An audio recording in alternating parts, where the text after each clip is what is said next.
So hello guys, today we will learn about one important drug again, that is calcarea carb. So it is prepared from middle layer of oyster cell, and how we are writing calcarea carb, it is calcium carbonate, means CaCO3. Okay, coming to the constitution: leukophlegmatic, blonde hair, light complexion, blue eyes, fair skin, tendency to obesity in youth. Okay, so leukophlegmatic means, see, while discussing arnica, I said about some temperaments. Okay, if not, then go and check that video for all temperament knowledge. For now I am telling what is phlegmatic. Phlegmatic is a temperament in which person क्या करेगा, बहुत ही ज़्यादा sluggish होगा. Sluggish मतलब slow to act, मतलब उसको उठाने के लिए, उसको कुछ काम करने के लिए उसको उतना इम्पल्स चाहिए, उतना स्टिमुलस चाहिए, मतलब आसानी से वो कुछ भी काम नहीं करेगा. Okay, blonde hair means hair color is like golden yellow color or yellowish color. Okay, here you will think that आप पूछोगे कि इंडिया में तो इस टाइप के कलर के हेयर नहीं होता है, so why it is written means in European countries this hair colour is common and who wrote this book is not from India. Okay, that's why it is like that. Light complexion again मतलब गोरा वाला होगा. Blue eyes जो होगा full blue होगा. Fair skin, tendency to obesity in young age. Young age में क्या होगा, वो लड़का या लड़की ज़्यादा से ज़्यादा उसको मोटापा आ जाएगा, ओबेसिटी को प्रोन हो जाएगा. Next point, sorry constitutions, pale, weak, timid, easily tired when walking. Okay, so it is a antisoric drug. Okay, in antisoric drug, in a trio is there, it is like SCL, remember like this. Okay, SCL for school short form we are writing, no, SCL. So like this, like that you remember SCL. S for sulfur, C for calcarea carb and L for LICO. So it is the trio of antisoric, and in order also, order के हिसाब से भी हम इसी को follow करते हैं. Sulphur के बाद हम कैल्केरिया देते हैं, कैल्केरिया के बाद हम लाइको देते हैं. ठीक है, लाइको दे दिया वापस नहीं आ सकते, कैल्केरिया दे दिया सल्फ़र को वापस नहीं आ सकते, ऐसा होता है. So it is an increasing order and trio of antipsoric also. Next point, dispose to grow fat, corpulent, unwieldy. Dispose to grow fat समझ में आता है कि वो ज़्यादा मोटा होता जाएगा. कॉर्प्यूलेंट मतलब क्या है, अगेन कॉर्पुलेंट मीन्स फैट और बड़ा वाला शरीर, उसको बोलते हैं कॉर्पुलेंट. अनविल्डी मतलब डिफ़िकल्ट टू मूव. ओके, सी अभी क्या हुआ कि वो ज़्यादा मोटा हो जाएगा. ठीक है, उसका शरीर जो होगा वो बड़ा होगा, तो जाहिर सी बात है कि नॉर्मली वो घूमने फिरने के लिए उसको तकलीफ होगा. ठीक है, children with red face, flabby muscles, who sweat easily and take cold readily in consequences. जो बच्चा होगा उसका फेस कैसा होगा, रेड होगा. फ्लैबी मसल्स मतलब एक जो नॉर्मल हमारे जो मसल में क्या होता है, टोनिसिटी होता है, एक का डेफिनेट टोन होता है. हम जब एक्सट्रीमिटी एग्जामिनेशन करते हैं तब हम देखते हैं कि मसल टोन कैसा है, टोनिसिटी कैसा है. ठीक है, तो उसका जो टोनिसिटी वो लॉस्ट हो गया होगा. Flabby muscles, who sweat easily and take cold readily मतलब it's a kind of chilly patient. जल्दी जल्दी उसको ठंडा हो जाएगा, जल्दी जल्दी उसको सर्दी वर्दी पकड़ लेगा, ऐसा. Large head and abdomen, fontanelles and सूचस ओपन. ओके, अभी तो आप मतलब हर एक सेंटेंस में you are reading what you are reading, that वो बच्चा जो होगा वो फैट हो जाएगा, बच्चा जो होगा फैट हो जाएगा, यही आप पढ़ रहे हो. तो यहीं पे भी क्या है, उसका हेड भी ज़्यादा बड़ा है, एब्डोमेन भी बड़ा है. ठीक है, फॉन्टेनेलिस एंड सूचस ओपन. ओके, फॉन्टेनेली के बारे में पढ़ा होगा, अगर नहीं पढ़ा है तो पढ़ लो, but for brief knowledge I am telling what is fontanelle. बच्चों में देखा होगा कि हम जब उसका वॉटिक्स को ऐसे टच करते हैं तो थोड़ा सा फॉर्मनेस नहीं लगता, हाथ को थोड़ा सा लूज लगता है, जैसे कि पानी है उस टाइप का हमें फील होता है, वो स्ट्रॉन्ग नहीं होता. ठीक है, उसको हम जनरली बोलते हैं क्या, फॉन्टेनेलिस। ओके, कितने फॉन्टेनेलिस है रिकॉल करने की कोशिश करो एक बार। ओके, मैं बता दे रही हूँ, 6 नंबर्स ऑफ फॉन्टेनेलिस आर देयर। एक एंटेरियर हो गया, मैंने जो बोला कि जहाँ पे आप देख सकते हो। एक पोस्टीरियर हो गया, पोस्टीरियर वाला ऑक्सीपिटल रीजन में होता है, एंटेरियर वाला इधर आगे होता है। वही सबसे लार्जेस्ट फॉन्टेनेली है। जनरली 12 to 18 मंथ ऐसे में वो ऑसिफाई हो जाता है, ठीक है। बट वो जो पोस्टीरियर वाला है वो जल्दी, मतलब 2-3 महीने ऐसे में ऑसिफाई हो जाता है, ठीक है। नेक्स्ट हो गया, ये रहा 2, एंटीरियर एक पोस्टीरियर। और क्या है, स्पिनोइडल एक है, मेस्टोइडल एक है, मतलब 2-2 साइड में होते हैं। ईच साइड में 2-2 होते हैं, 2 स्पिनोइडल 2 मेस्टोइडल। मतलब स्पिनोइडल मतलब क्या, एंटीरियर लेटरल, एंटेरोलेटरल में 2 हो गया आगे, पोस्टेरोलेटरल में 2 हो गया पीछे, मेस्टोइडल, ठीक है। आगे स्पिनोइडल, पीछे मेस्टोइडल, ऐसे मिलाकर 6 फॉन्टेनेलिस होते हैं। तो बच्चों में ये जो फॉन्टेनेलिस होते हैं, कैलकेरिया का आपके पेशेंट में या फिर बच्चे में ये सब ओपन पाया जाएगा। Bones are soft, develop very slowly. See, it is the drug of calcarea car.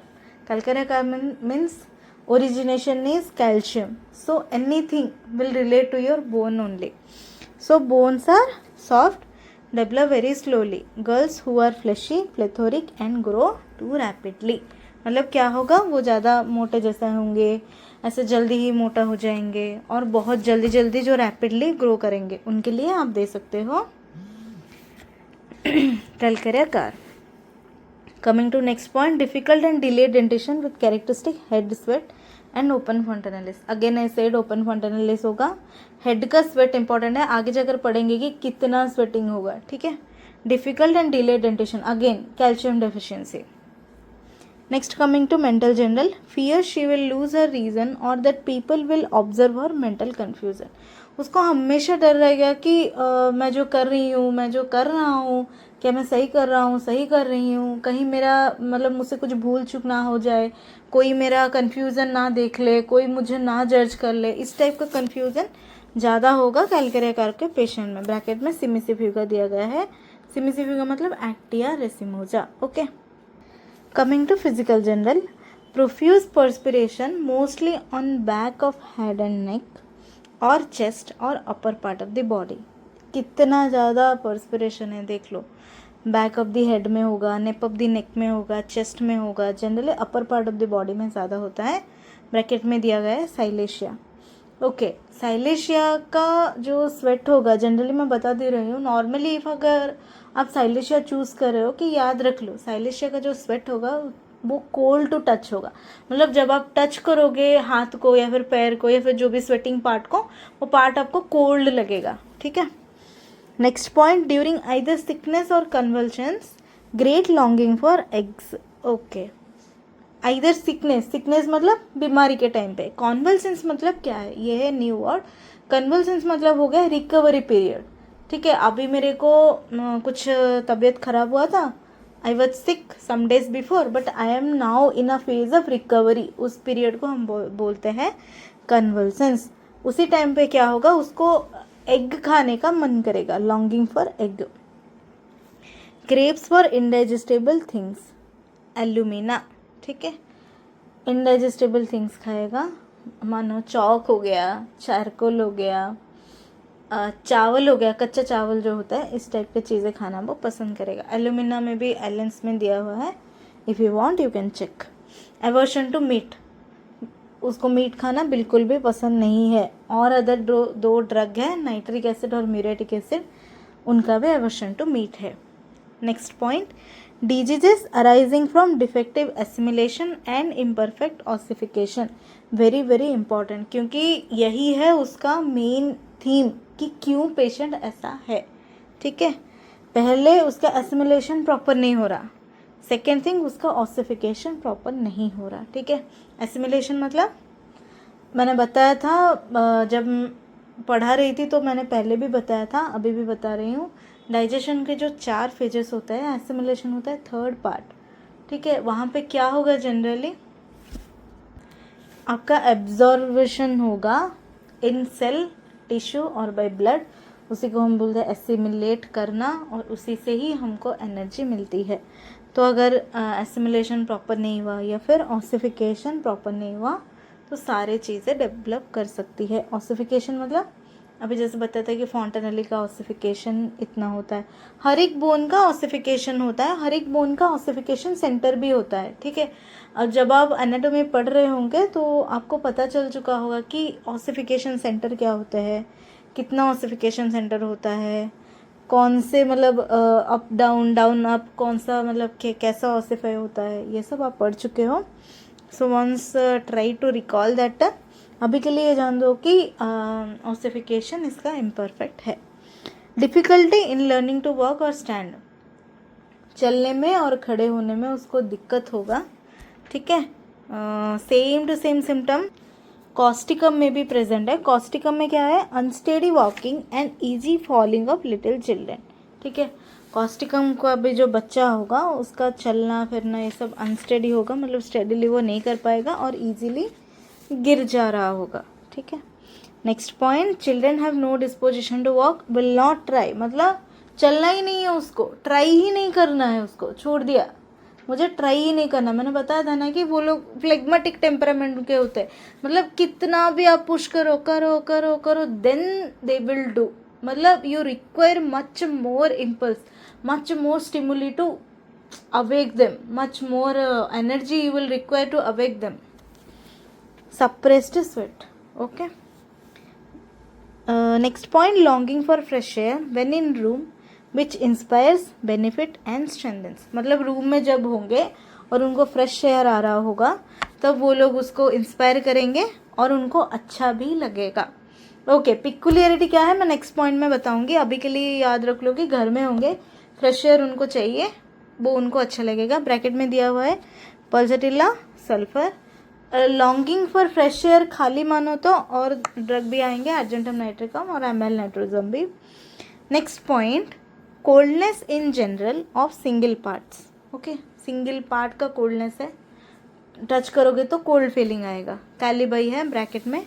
Head, stomach, abdomen, feet and legs, सब चीज़ों का ये जो बताया सिंगल पार्ट, इन लोगों को मतलब छूने से कोल्ड कोल्ड लगेगा।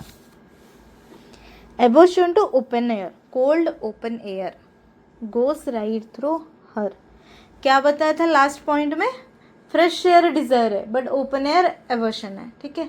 ओपन एयर में नहीं जाना उसको, कोल्ड ओपन एयर में नहीं जाना, फ्रेश एयर उसको चाहिए, घर में है फ्रेश एयर आ रहा उसको अच्छा लग रहा, बट कोल्ड ओपन एयर गया, ठंडा ठंडा मतलब ठंडा पवन अगर उसको लगा, हवा लगा तो ऐसा लगेगा कि मेरे अंदर जा रहा हवा, ठीक है। तो they are very sensitive to cold damp air, मतलब एयर मतलब जिसमें डैम्पनेस होगा, मतलब थोड़ा ठंडा ठंडा लग रहा होगा, उस टाइप के एयर के लिए कैलकेरिया कार्पेशन बहुत ही सेंसिटिव होते हैं। और great liability to take cold, बताया था ना कि they are highly chilly patient. Next point, sweat of single parts, sweat भी, कोल्डनेस भी सिंगल पार्ट्स का है, स्वेट भी सिंगल पार्ट्स का है। कहाँ कहाँ पर, हेड, स्काल्प, वेट, कोल्ड, मतलब जो स्वेट होगा हेड स्काल्प ये सब को क्या होंगे, भीग जाएगा, ज़्यादातर नेप ऑफ नेक में, chest, axilla, sexual organs, hands, knee and feet, ये सब जगह पे ज़्यादा से ज़्यादा स्वेट दिखेगा। ब्रैकेट में दिया गया है सीपिया, ठीक है।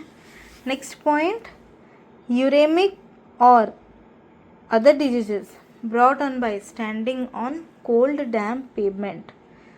पेवमेंट मतलब हमारा जो नॉर्मल रोड होता है या फिर फुटपाथ होता है, उसी को हम पेवमेंट बोलते हैं, ठीक है। अगर वो पेवमेंट थोड़ा सा ठंडा हुआ, गीला हुआ, अगर वो उस पर जाकर खड़ा हो गया तो उसके जो भी डिजीजेस है, uremic diseases and other diseases trigger करेंगे।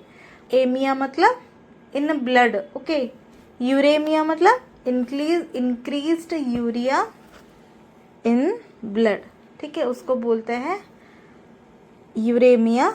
जनरली यूरिया एक वेस्ट प्रोडक्ट है, अगर वो हमारे ब्लड में ज़्यादा से ज़्यादा मिला तो it is harmful for us only. तो क्या क्या सिम्टम्स हो सकते हैं, जनरली पेशेंट को nausea, vomiting, loss of appetite, weakness, fatigue, itching, okay, sweating हो सकता है, कन्फ्यूज़न हो सकता है, ड्राउजीनेस हो सकता है. अगर सीवियर केसेस हुआ तो जनरली पेशेंट कोमा में भी जा सकता है.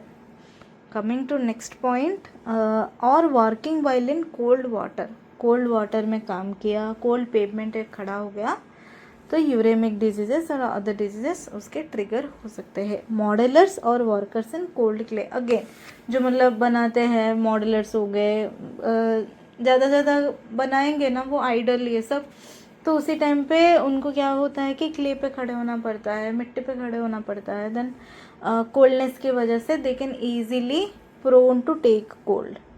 Next point, desire to be magnetized मतलब इट्स अ फीलिंग कि कोई मुझे आकर बोले कि कोई मुझे काम करे, कोई मुझे सूद करे, कोई मुझे सूदिंग वाला टच दे, कोई मुझे समझाए, इस टाइप के फीलिंग्स को डिज़ायर टू बी मैग्नेटाइज्ड बोलता है. और एक ड्रग है फॉस्फोरस, ब्रैकेट में दिया हुआ है, और एक ड्रग है सैलेशिया, लिख लो. Next point, curvature of bones especially spine and long bones, extremity crooked, deformed, bones irregularly developed. क्या बताया था? Drug is made from calcium. Okay, so कुछ भी प्रॉब्लम होगा तो इट विल अफेक्ट और it will reflect through the bony system और bones. So bone क्या होंगे? डिफॉर्म्ड होंगे, बोन का कर्वेचर होगा क्रुक्ड मतलब कर्व या डिफॉर्म्ड बोन को हम बोलते हैं. स्पाइन और लॉन्ग बोन में प्रॉब्लम दिख सकता है, और बोन का जो है डेवलपमेंट इरेगुलर हो सकता है. Coming to head sweats profusely while sleeping, wetting pillow far around. बताया था ना कि I will tell how the sweat will be. So that much profuse sweat you will get. कब आता है? वाइल स्लीपिंग, सोने के टाइम पे जो पिलो आपका होगा, आप सो के उठोगे तो पता चल जाएगा कि हाँ इतना सारा स्वेटिंग हुआ, मतलब पिलो को भी वो पूरा गिला कर देगा इतना. Silicea sanicula. Okay, so up to now what we studied about constitution, mental, physical, general and head symptom of Kalkari. So this is it for the first part. Even a doubt, ask in the comment section and read thoroughly, and in second part we will see the part 2 and rest part of the Kalkari. Till then keep reading. Thank you.